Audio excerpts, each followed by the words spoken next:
Finance, a la shmup. What does a stockbroker do?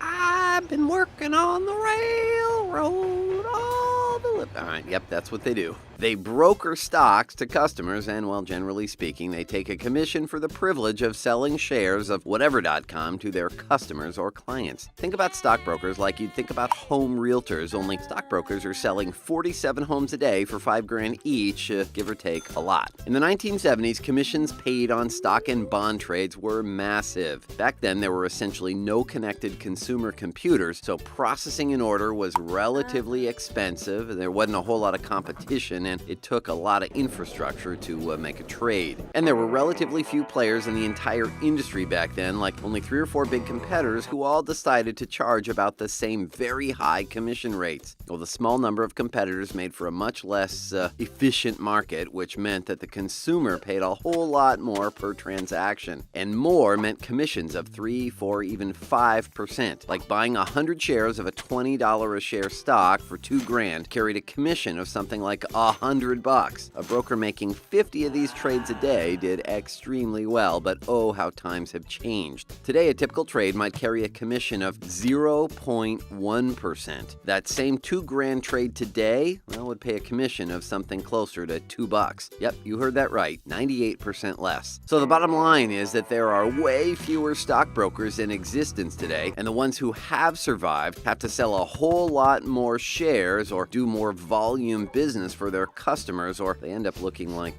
this guy. So what's the daily routine? Well, most brokers specialize in a given area of client. Institutional brokers, pretentiously called sales traders, well, they sell stocks to large mutual funds, hedge funds, and other major volume players. They order blocks, 1 million units at a time, and they can trade billions and billions of dollars of stocks through one hot broker. Well, the demands on that broker's day are severe and high-pressured. The institutional sales trader is expected to be up and in the office by 5 a.m. New York time, gleaning the reports from Europe and Asia, leaving myriad voicemails for her customers so that nervous Nelly buy-side investors will be encouraged to place their trades early and often with that broker. At the other end of the spectrum are brokers for retail customers who sell just a few hundred or thousand shares at a time to a small group of people who lovingly rely on the broker for actual advice and are dramatically less sensitive to commission prices should they be a few cents a share higher or lower. That broker is a trusted party who is relied upon to give advice so that Ethel and Ernie Brillstein can retire in the lakeside home of their dreams. So what's the money like? Well, on the institutional side, it's extremely volatile. In a good year, a good sales trader managing a desk of a dozen other sales traders can and does make millions and millions of dollars a year. And this is great because the average tenure of that sales broker is short. They die either in a bear market or in the form of a coronary delivered courtesy of the highly pressure-packed, difficult nature of,